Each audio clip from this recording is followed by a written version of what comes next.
You're about to meet Bridget K. Brown.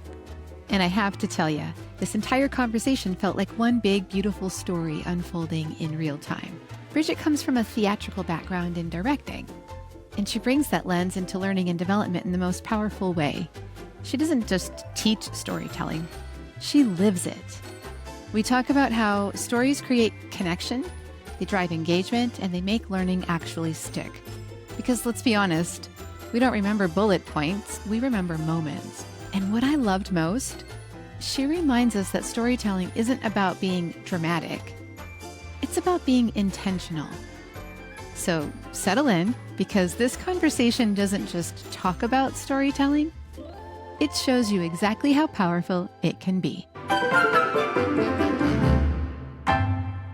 Hi, I get to be with Bridget K. Brown today, and I can't wait for all of you to meet her and learn about what she does and brings to the world. And Bridget, over to you, and you got to tell us about the K. Not only the K, but also what do you do in learning and development, and also your artistry. Love all I'll of it. introduce what I do first. Mm-hmm.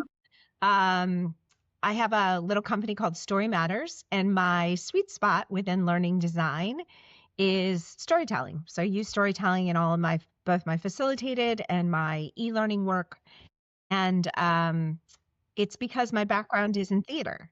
So I started out as an actress, and later I became a writer. That's where I bring the storytelling from. I've written several screenplays, and I have a play that I've got produced in as a staged reading a couple years ago, which we can talk about. Now back to the K. I use the K because unfortunately there's a lot of Bridget Browns out there. You would think I have the alliteration name, but there's a lot of Bridget Browns out there. So that's the way on social media for me to sort of differentiate myself. But my middle name is Killeen, and true story, I often play an improv game, which is something else I bring to my facilitated work, called Tell Us About Your Name, where people share like how they got their names. It's a way of people getting to know each other well. And my true story is I was named after a British prostitute. Oh, I love it. I love this game, want to play this game, because you know what? I'm Kassy with a K and a Y. It comes from Cassandra, but that's not my name. I'm just Kassy.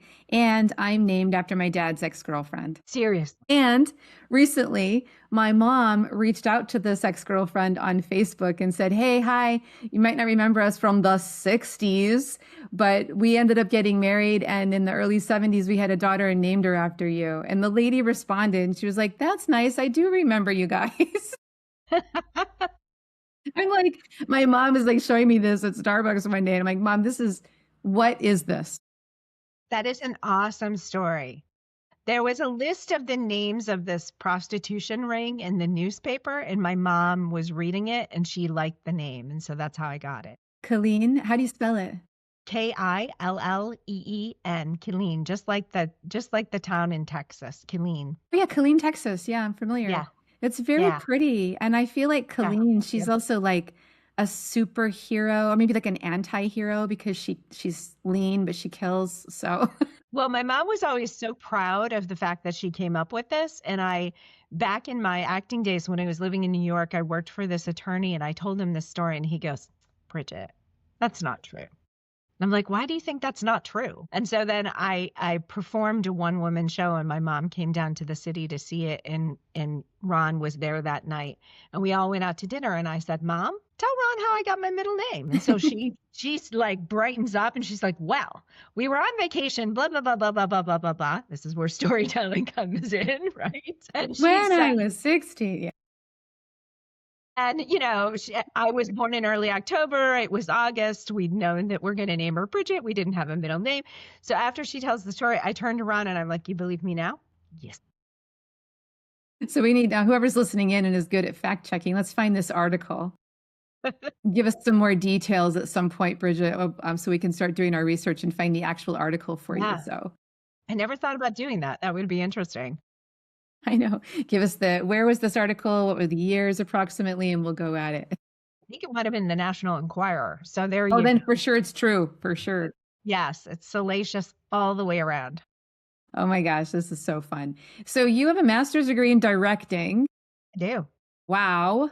in theater directing. And I then went on after my master's degree, and I studied with the late, great Bill Esper in New York City at his studio. Bill taught Meisner technique, and Bill actually worked and taught for Sandy Meisner, who trained him at the Neighborhood Playhouse. And then and he was at the Neighborhood Playhouse teaching for a while in the late 60s or so. And then he opened his own studio, I believe in the early 70s. I'm not sure of the dates, so anybody who knows, forgive me. And I loved working with Bill, and my sort of claim to fame was two things. I always remember being in class, and all of my classmates were always afraid of him. And he would say things and I would just chirp back. And he thought it Wow. was hilarious. He loved the fact that somebody kind of challenged him, so to speak. But for those of you who don't know who Bill Esper is, there's very few teachers out there who teach Meisner who haven't been touched in some way by Bill's teachings. And he had dozens of Oscar winners, Emmy winners, and Tony winners, and me that he taught. That's Which amazing. included Jeff Goldblum, the late great Diane Keaton, Callista Flockhart, Christine Lottie, and Tracy Ellis Ross was Wow. one that just like I was listening to an interview with her the other day. And whenever I feel like I'm really far away from my artistic roots, I always remind myself that Bill picked me. He saw me at an audition and he picked me Wow. and he asked me to come and work with him, and nobody can take that away from me. You can think whatever you can think. I'm not auditioning much anymore, and you can, hold that against me if you want. But that's a choice. But I got picked by Bill Esper. So that That always is makes me, incredible. I was going to ask you, how did you get to work with him? But he chose you. That is, yeah.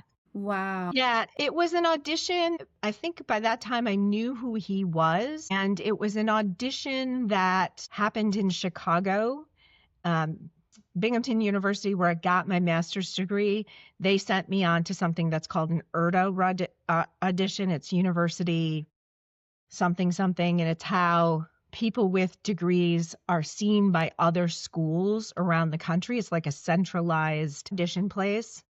And I went in and I auditioned for him. And in the middle of one of my monologues, I kind of broke down, and he was looking for emotion. Bill, this was Bill's, you can't see it on the camera. This was always, it's juicy. Like he loved the emotional thing that comes out of people. And I really wanted to work with somebody who is in the business and connected to the business. And I wanted to learn and I wanted to get better. And so I kind of broke down in the middle of my monologue without planning on it. It just kind of happened. And then I did a Shakespearean monologue. And he said to me, yeah, the Shakespeare wasn't very good, but that first one. Well, what he didn't know is I wrote the first one because I always struggled to find monologues that people hadn't heard Yeah. and that worked for me. And I wrote the first one. Wow. And I don't even remember, this has been so long ago, I don't even remember what the monologue was. I just remember starting to cry in the middle of it. He was like, but that first one, you have a good instrument. You have there's a lot of emotion there. So yeah. So then I got offered to work with him. Boy, talk about, that's like your storytelling and directing roots right there, because you're a writer Yeah. as much as you are the performer. Yeah. That is incredible. What a thing. Well, my dad used to say, so when I was very young, I used to climb in bed with my parents on like Saturdays mornings. And I used to say, can we do poems? That was my 3 or 4-year-old self. Can we do poems? Can we do poems? And poems were nursery rhymes Yeah. or some sort of story. But my dad used to say that from the time I could talk, I was just chattering away and making up. I always had lots of imaginary friends and making up stories or something to that effect. And he was always like, what is coming out of this child?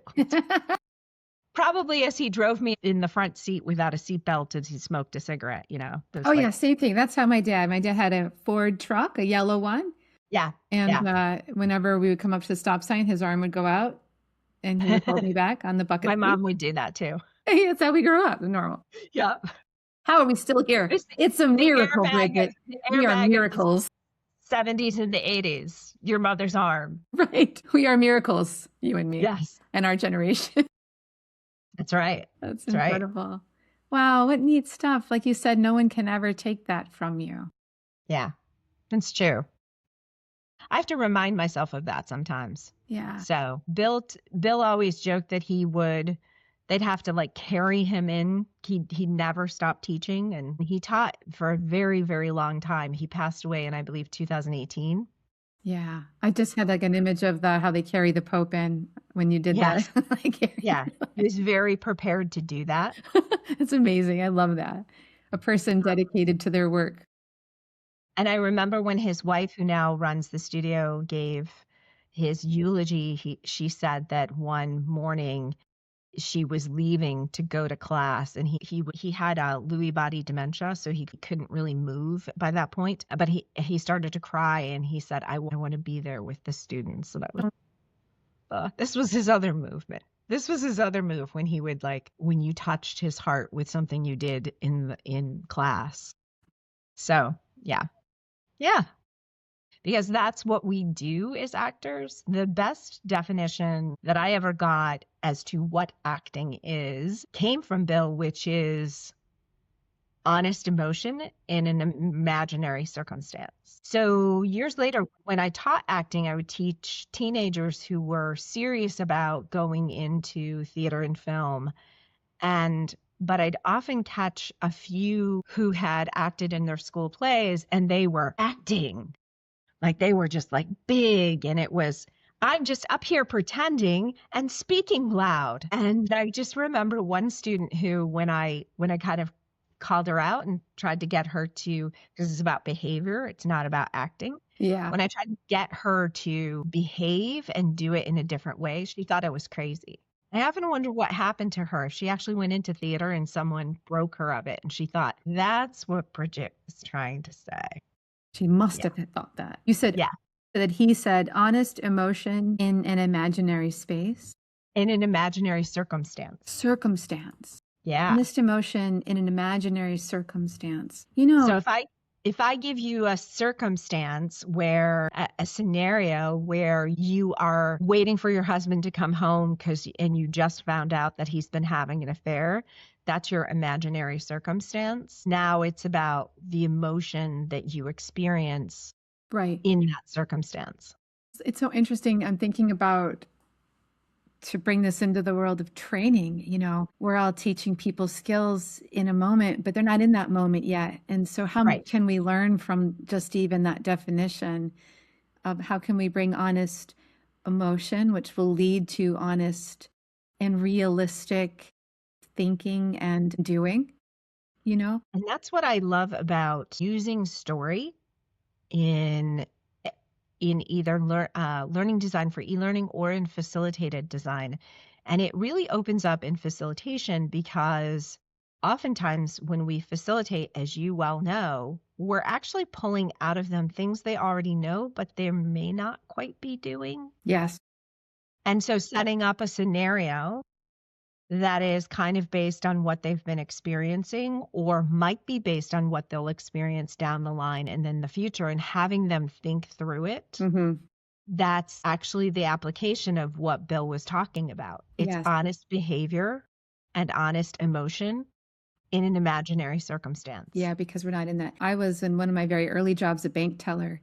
And so talk about having to have an imaginary circumstance. We had to role play through being robbed. There's no way I'm going to learn that unless it happened, but I had to be able to develop some kind of process around it. And so we had to definitely make that imaginary. And I actually remember that was my most fun day. I was like, okay, we're on the scene. It's one of the reasons why. So one of the most effective ways to train self-defense, and one of the ways that the army trains their soldiers and so forth, is with rounds, blank rounds of ammunition, or someone coming at them and attacking and they have to fight back. So you teach people the moves, and then you do it in an adrenaline state so that when it actually happens in real life, it's remembered. So that's like the ultimate in scenario training. The ultimate. Like hopefully you're getting it to become muscle memory by going through doing the reps, as they might say. And then when you are in that moment, you're not thinking, you're just doing. Your body takes Right. over and does. Yeah. I don't Right. think we did nearly enough of the robbery training to get to that point. And thankfully, as a bank teller, I was never robbed. We are all very grateful for that.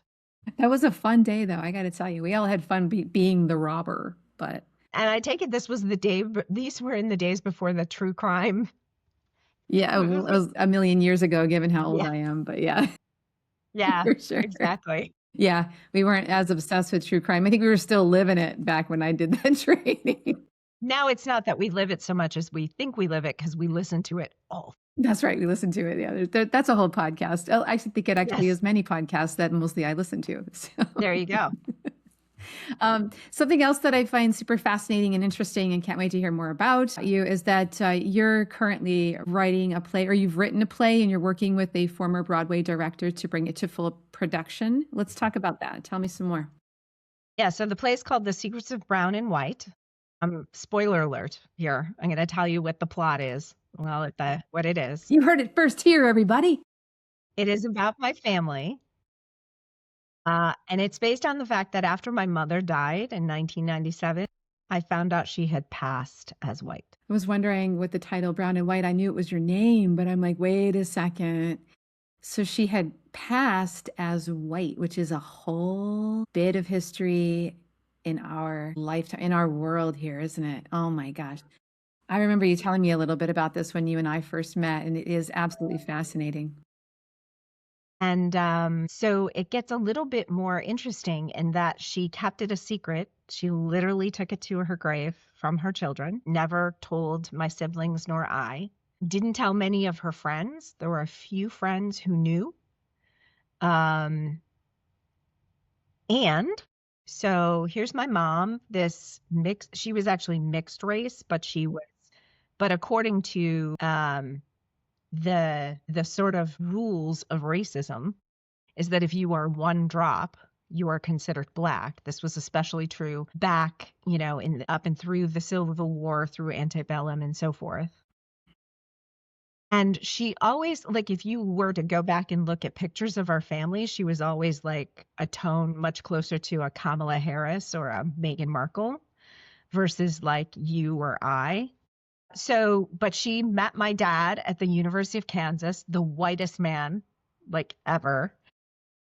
Like he'd go out in the sun, he'd turn bright red from the sun and he'd be just as white the next day. There was no Yeah.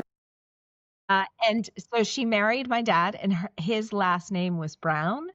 And her sister, my Aunt Nadine, went off to Detroit and married a Black man, and his last name was White.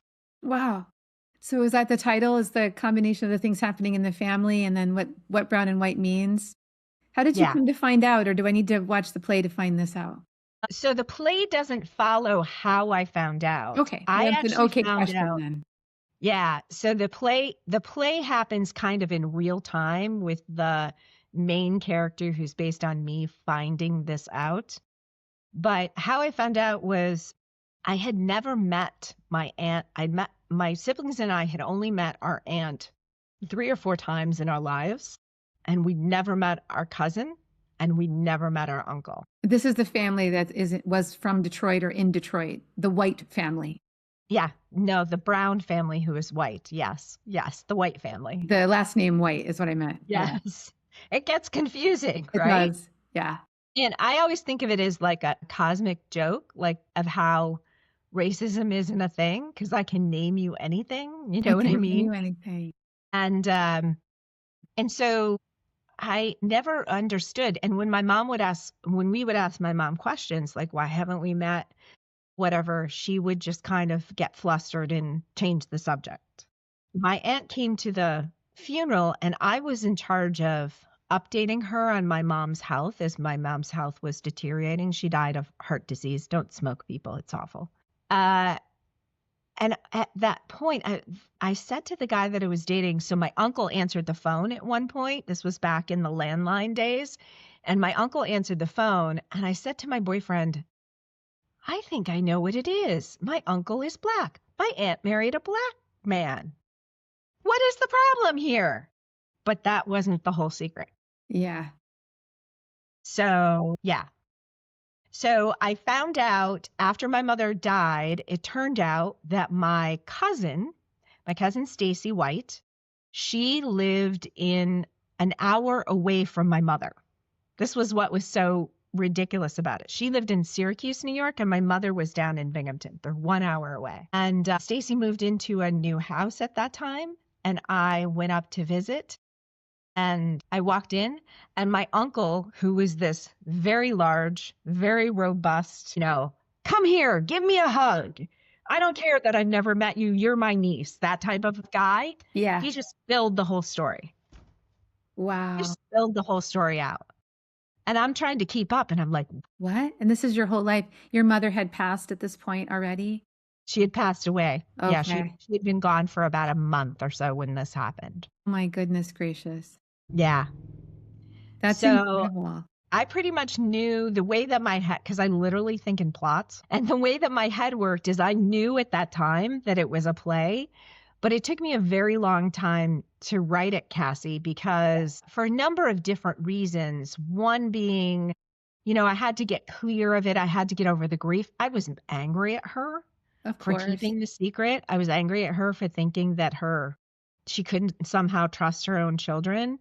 I had to find a way to break it to my siblings, which I kind of wimped out a little bit on that, but I found pictures of our great grandmother who was Black. And Wow, said, yeah. here's our great grandmother. And so eventually I was going back through some pictures with my cousin when my aunt passed away. And it started getting to the point where I needed to tell this story. And then fortuitously, a dear friend of mine who I knew from back in my acting days, I was living in the Midwest at the time in St. Louis, Missouri. And she posted on Facebook, who wants to come to Southeastern Connecticut for a playwrights retreat? And I had written at this point about 20 some pages of it.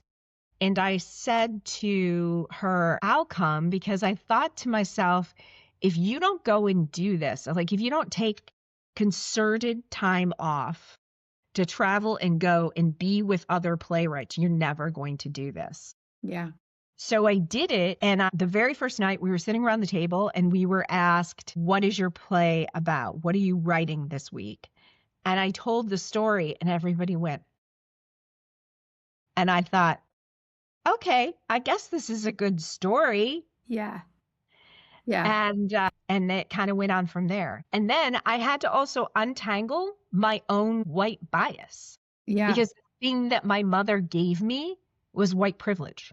Yeah, because to learn how to talk about it and to talk about it honestly from your perspective, but then also with an awareness around the bias that you're going to bring to it. Like, how do you articulate this in a way it's going to be honest but also respectful, I think, too. Yes. And there were something that I had in many early drafts. And when I showed it to friends and colleagues who are of color, they were like, nah, no. And I asked, and finally my director, Angelisa Gilliard, who worked on Days of Wine and Roses on Broadway as an associate director, I said to her, tell me about that. And she said, it was a situation where the uncle goes to one of the character. He's trying to prove to one of the white characters what it's like to sort of be picked at every day because of how you appear when you go out in public. I think it's something that in some ways women understand in our society, but men maybe don't. And so I had him just sort of like doing like this or like kind of pulling her hair. And Angelisa said to me, no Black man would do that because you can't do that to a white woman, even now. Yeah. Even though he did it, I wrote it so that he did it in a very playful manner. But it still isn't going to go over. Yeah. It still isn't going to go over. No reality there. Yeah. That's right. That's right.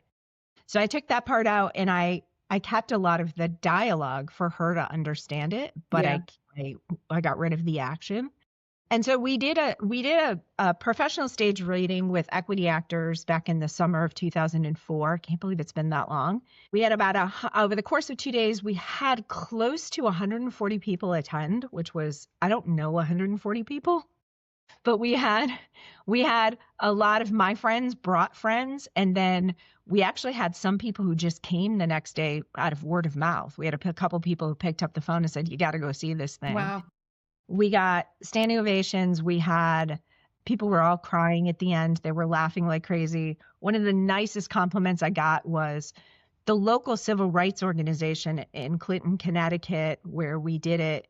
They helped us out by volunteering and helping with like front of the house things and advertisement and stuff. And the wife of the guy who runs that organization on the second day, she was walking into the theater in front of me and she waves. She does this from behind. Can you see me? So Yeah. she goes with a tissue. She goes, "I'm prepared today. I brought my tissues." And I was like, that is like the best compliment ever. Wow. Yeah. So, oh my gosh, this is amazing. So is this, can we see this anywhere or will it be in the world? What's happening as of today with the play? Yeah, not yet. So we're going to start a grassroots effort to get it to a very well-known actress and advocate, and I don't want Okay. to talk about that right now. Yeah. But it was the idea of two friends of mine who saw it many years ago and loved it. And I just went back to them recently and said, "Hey, Yeah. would you be willing to kind of spearhead this?" I have to say, one of my, what's the word that I want? Impetus isn't the right word, but the Tony nominated musical Hadestown, Mm-hmm. that play was a grassroots play. Mm-hmm. That was a playwright who started with this idea in like Vermont. And then she toured, the play was developed and it continued to develop. And they brought it sort of all over New England before they finally got it to Broadway. And so we're hoping to do something kind of similar to that. Well, any kind of support or help or anything, I'm so completely interested. If there's anything Thank that you. little old me can add, I'm interested in being along on that journey in some kind of way. I'm fascinated. I'm just happy to talk about it. Yeah, it's got to be so good. Yeah. Yeah. I started and circling back to what you and I do for a living. Yeah, I was going to ask, why are you in L&D? Why aren't you doing this? Like, what happened with, how do you end up in learning and development? And what are some of the things that you think cross over and that you've learned from it or that play out in your learning and development world? I ended up in learning and development because I can stand up in front of people and put two coherent sentences together. Listen, I can understand that one. Yeah. That might be my same story. And I needed to make a living. So And there then you I go. found I loved it. I loved Yeah. it so much. I'm like, oh, these are all the people that I've always wanted to be around. Yeah. And because I know how to tell a story, I instinctively understood learning design.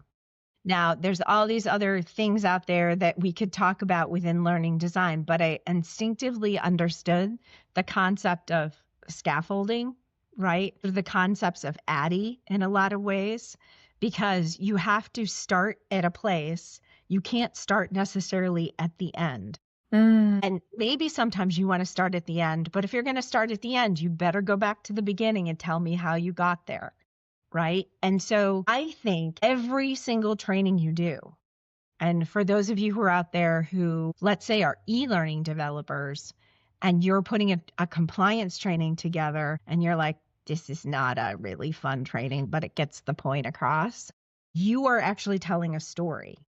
You may not see it that way, but you are telling a story because you're making them understand why it is they need to know this thing, this piece of information in order to comply and help the company out. And then you're telling them one bit and another bit and another bit that leads up to the compliance part. That's right. That's right. So I just instinctively got that. And I think that's how I got started. it makes so much sense to me because I'm in that world along with you. And you're reminding me of when I first became a trainer, some of the things that my manager slash director from university, that's how I knew him and how I got my first training job, taught me. And two things that were standing out as you were speaking, helping people relate to things way back in the early days of computer training. I remember him calling this an advanced organizer But it's also a theater thing where, people can learn something that they can learn something new from something that is already known. And so when we were Yes. teaching about files and folders and drives, it was the purse or backpack is the drive, Yep. the wallet is the folder, and the dollar bill is the file. And like the dollar bill can be on the drive without the folder, right? Yes. I used to use the metaphor of banks of file cabinets. So you have all these banks of file cabinets, and you figure out which cabinet, and then you figure out which drawer, and then you figure out which folder, That's right. which hanging folder, and then which manila folder. And Yeah. then, And you right? can keep going and you can create as much as you'd like. Exactly. Yeah. I love that. And then the other thing that you made me think about that the same mentor taught me, Hunter Gilliam, love. He would always, we were teaching Microsoft, and so Microsoft Excel and like basics, the 101. And it was instead of like, these are rows and these are columns, and here's how you fill in numbers and add them up, label them properly.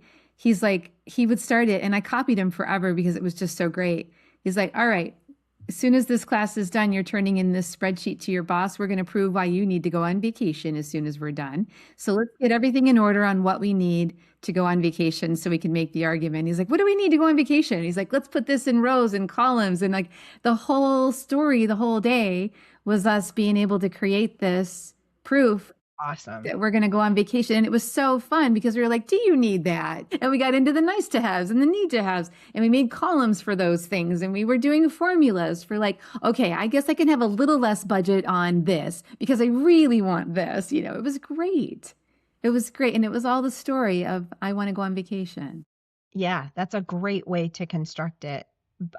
First, I was doing a lot of working as a legal secretary to make a living.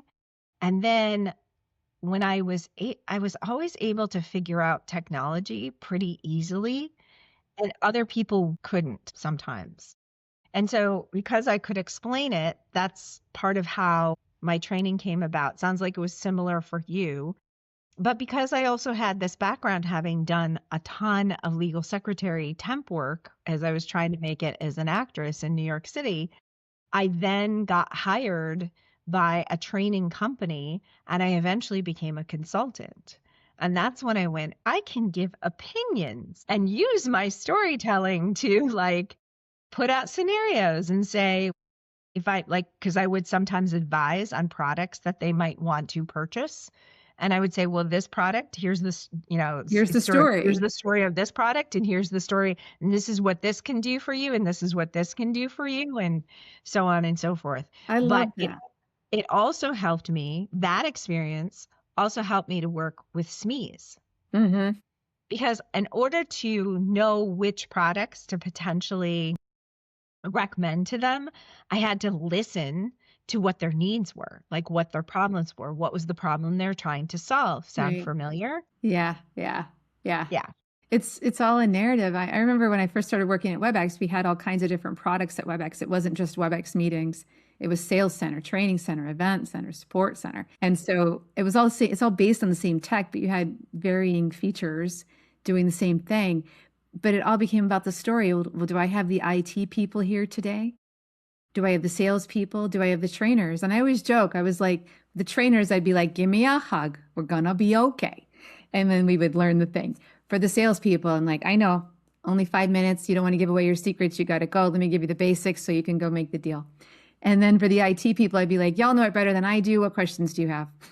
It was like telling a different story each time, even though all the content is essentially the same, but being able to put it within that context and that narrative is what made the difference. Yeah. And then further down the line, I started teaching and coaching public speaking. I've coached 6 TEDx talks, but I was doing it at the graduate level at Washington University in St. Louis. And when I started putting that together, I knew I was so excited because I was like, oh, I get to teach storytelling now. And that was really exciting to me. And they were engineers. They were data engineers and cybersecurity engineers and so forth. And so one of the things that it's always a challenge for me is stepping back and being able to explain to someone else how something that I find really easy and effortless to do, how to do it. I'm sure you've because you're a master facilitator. But if you had to explain to somebody how to do what you do, Right. it's really a challenge. So I actually loved that challenge. It took me about 6 months. I knew that I was teaching, and it took me about 4 to 6 months to do the syllabus for that class. But the place that I started was using applied improvisation. And so that's one of the things that I bring to the forefront in all of my facilitated classes. Because what the tools of improv, people hear the word improv, Kassy, and they're like, "Ugh, I'm scared, I'm scared, I'm scared." So often I use the term gamification. Now suddenly they're fine. But in short form improv, so if you go to an improv comedy club, you may see what's called a short form presentation, where there are improvisers on the stage and they say, okay, give me a place. And somebody says, firehouse, and give me a food. And somebody says, mac and cheese. And then they play a game that's based on where those two things are going to be mentioned or featured. Yeah. What we do is applied in the realm of applied improvisation is we take the and the principles of improvisation and we literally apply them to the things that are needing to be solved, to the actual instructional design of the thing. Yeah. And so the four basic tools that I go on, and there's more, but the four ones that I discuss are yes and. Say yes and. Don't be afraid of failure. Embrace it and celebrate it. Always make the other look good. And be willing to sit in the unknown, which improvisers have to do because that's the definition of improv. And so my background working with Bill, because that's what you do for the first almost year and a half when you work with Bill, is you do Meisner exercises, which are all a very specific construct of improvisation. That is not the kind of improv that you do in, a comedy club, but it's a specific type of improv that you do that has sort of framework around it. Yeah. It's very, very helpful in daily communication, especially in corporate life, and in the way that we need to get things done in our learning and development world, very often with partnering with subject matter experts and very quickly changing technologies. Well, think of it this way. If you're in leadership of any kind in a corporation, what's the power of yes and? If you're in leadership in any corporation, what's the power of embracing failure? Yeah. Because people are going to fail and people need to hear yes, right? And we want to work in corporations and places that lift everybody up and not tear them down. I love that. And so those are the tenets of improv, and it makes it a lot of fun. So the sessions that I lead, people are laughing profusely, but they get to actually experience the thing that we're talking about. So for instance, when I teach classes on psychological safety, they get to experience and think about, oh, this is the time when I didn't yes hand somebody and then their behavior changed and I didn't understand why. But I had shut them down because of X, Y. Okay. So I need to fix that or whatever it is. So it's a great tool. And there's so many other great facilitation tools out there, but I'm a big believer in that. I love those four. I want to be in the class, I was going to say all day long, but it's like all week long. I'm wondering as we bring our show to a close, which I don't really want to, but I need to. I was wondering, I often will ask our guests to teach us something, and I'm super drawn to the four. We often hear about yes and have been guided through that. But the one that I don't hear as much about, and I was wondering if you had something you could give to us to help us as facilitators, trainers, and speakers be able to better demonstrate this, was the third one about making others look good and always finding a way to support others. Is there a tool or a technique there that we could do and learn? Yeah, I know the answer is yes. In full disclosure, I just want to learn it with you. So we're going to do a one line at a time story exercise, and I'll start it and then you're going to continue on. Okay. And this actually combines, because yes and always make the other look good are combined. Because if I say no to you, not all of the time, certainly, but I'm in a way shutting you down, right? A quick example, I was teaching a class. There were 50 people in the class, and I brought somebody up to demonstrate this particular exercise, one line at a time story. And I set him up by saying, I walked outside and the sky was green and the clouds were red, meatballs. And he goes, really? And that was no. That was a no. Like that didn't It build was a me. no for you, right? It was a no. Well, it was a no for both of us because we had nowhere to go from It stopped the whole thing. It stopped the whole thing. Whereas if he had said, I saw that, and then it started raining cats and dogs, he was lifting me up Yeah. at the same time that he was continuing the thing forward. And you have a choice too. Like if he didn't see it and didn't understand it, he could still lift you up, couldn't he? He could still be like, meatballs, huh? I have no idea what you're talking about, but I love it and I want to learn more. So Yes. tell me about these meatballs. And if you could, what about the cats and dogs that I saw? You could go into, that's like you said, connected to yes and. Yes. Right. Yes. So we're going to do one line at a time story really fast. So I will do a line and then I'll pass it over to you and then I'll pick it up and go back to you. And we'll just do a couple of rounds of it. And the idea is make the other look good. And the other idea is to yes and what I say so that you make the other look good. That is correct. Okay. I was cleaning out my garbage disposal and I found a tree. You found a tree in your garbage, a whole tree? I'm so interested in what the heck. How did a tree end up in your garbage disposal? Please tell me more. I don't know where the tree came from, but I was asking you if maybe you had this experience too. If I've ever had a tree in my garbage, never. I'm afraid of the garbage disposal. So much so that there's a whole long process that happens for me whenever I go to turn that darn thing on. And I always make it full of extra water just in case. Okay, let's stop it right there. So let's do it again. And this time add to the story instead of asking the question. Okay. I'm such a facilitator, huh? I'm like, tell me more. Yes, yes. So so you might say, for instance, I had that happen to me too. And then, right? And the words yes and then are helpful words for you to carry the story on because what we're trying to do is teach a cohesive story or come out with a cohesive story. So let me pick something else. So I stepped outside yesterday and I saw a kangaroo in front of my house in Connecticut. That sounds like the best thing that could have ever happened. One time I stepped out of my house and I saw a whole bunch of little chipmunks running all over the place. And I saw that they were headed towards a little hole in the tree and I couldn't even stand it. And then when the chipmunks got into the tree, they made dinner. Because they're crazy. And I think that they were probably very interested in figuring out, let's make this dinner so we can get ourselves all the way over to Bridget's house because we heard there was a kangaroo there. And so they came over to my house and the kangaroo scooped up all the chipmunks and put them in his pouch. And inside of that pouch was a joey and they all lived happily ever after because they got to live with a joey. There you go.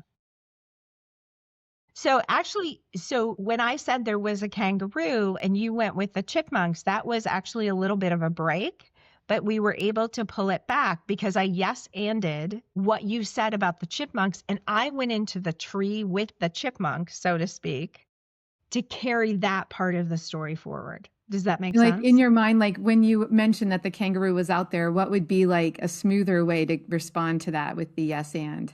It would be something like, I had that happen too, and then the kangaroo jumped down the street, and then the kangaroo burrowed a hole in your front yard. And then, right, it was taking it from that particular point and moving it forward. It reminds me of when we went back to the beginning of the conversation where we need to lean into the imaginary circumstance. Yes. Yeah. That's right. Yeah. Like there's a little bit of like a letting go because I think that there is a tendency to want to be like somewhat truthful. And like you have this honest emotion, but with the like allowing the circumstances to not necessarily be real or true so that you can get through the process of the storytelling and the process of the support. One of the things that Bill always taught us is that the words don't matter. And we would be like, what does that mean? What does that mean? But what it means is that it's about the listening and the communication and the doing of acting. In this particular case, in our little one line at a time story, the words don't matter. It's about yes-anding what you heard. Yeah. I went outside, I saw a kangaroo in my front yard. Yes, and the same kangaroo was in my yard the day before. Yeah. And so it doesn't matter what the story is we're telling. It doesn't matter if the story makes sense. It doesn't matter if the story is true to story structure. What matters is the yes-anding. And through the yes-anding, you lift everyone up. And that's the principle of always make the other look good. Love it. Bridget, it's been a pleasure being with you and I'm so learning. honored that you asked. Oh, it's just so cool to learn from you. And it's something I'm just going to keep on my list of, can I please keep learning from Bridget as I go through my days? So thank Thank you so much. I love it. Where can we connect with you and what's going on next for you? I'm on LinkedIn and I'm on Instagram as Story Matters LLC, where I talk a lot strictly about storytelling and public speaking. And my website is storymatterscompany, COMPANY.com. So you can always shoot me an email at Bridget@storymatterscompany.com if you'd like to get together and talk about something storytelling related. And you can usually find me in the Kassy LaBorie Hero Hangout. The last Friday of the month, I tend to show up to that. And I also do my own facilitation hangout in the second Thursday of the month with Danny Watkins, the great Danny Watkins. I love that. So, yeah. So cheers. Let's around. take it on out the way we took it in. Cheers. Bye, everybody. That's your spark. Now go light something up. And hey, if this episode lit you up, share it with a friend, a fellow facilitator, or someone who needs a little more connection in their day. Be sure to follow the Spark Connect so you don't miss what's next. We've got more brilliant voices, bold ideas, and heart-forward conversations coming your way. Until then, stay curious, stay brave, and keep showing up.